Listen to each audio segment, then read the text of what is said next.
Martin Dore, Socialist Educational Association, very proudly moving Composite 6 on the subject of schools.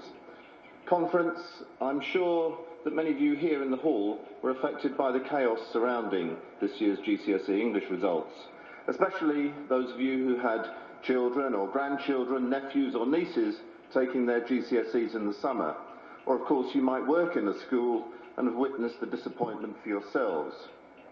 What a disaster for all those young people who worked so hard and received an incorrect grade. These sorts of things don't just affect you at the time, they can stay with you for the rest of your life. And how do you think the government dealt with the problem? Did they, like Leighton Andrews in Wales, order a review, examine the evidence, and order a regrading in line with the original exam specifications? No, of course not. They admitted it was unfair, but let the flawed results stand anyway. More incompetence.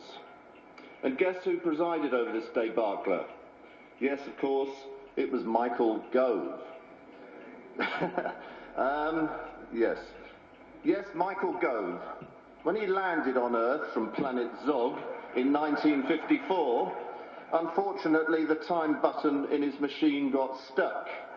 So he's still stuck there now. This is why he believes we should all go back to that era. The golden 50s, when 80% of the pupil population left school without any qualifications whatsoever. The golden age when children were divided into clever and stupid categories. The golden age when only a few children were allowed to take O-levels and enter higher education. So, Michael Gove wants to take us back to the 1950s. He has a contempt for those whom he regards as not clever.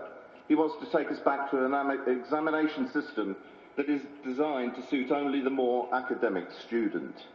He wants a two-tier system that shamefully will divide young people into sheep and goats.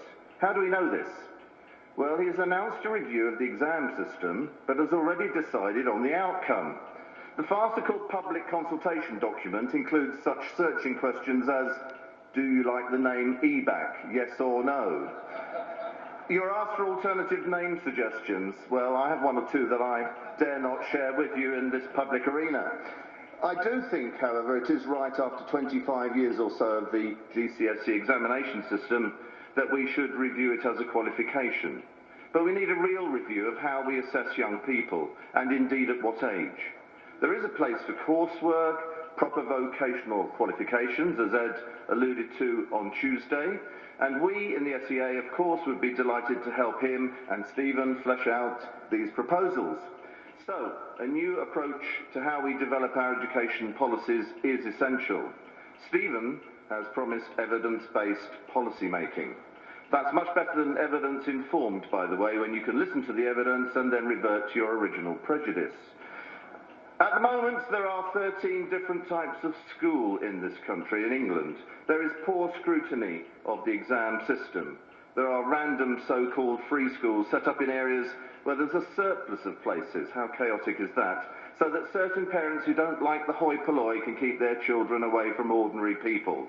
There was that free school in Bradford called 1 in a Million that had a 1 in a million chance of opening last month because it didn't have enough pupils. What a waste of £2 million. More incompetence. What Michael Gove calls choice, we call chaos.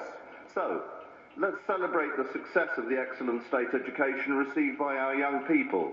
Let's have a return to real local accountability, rooted in elected local bodies. Local authorities might be a good way of doing that. And let us pursue excellence for all our children, and let's get rid of Gove. I move motion 6.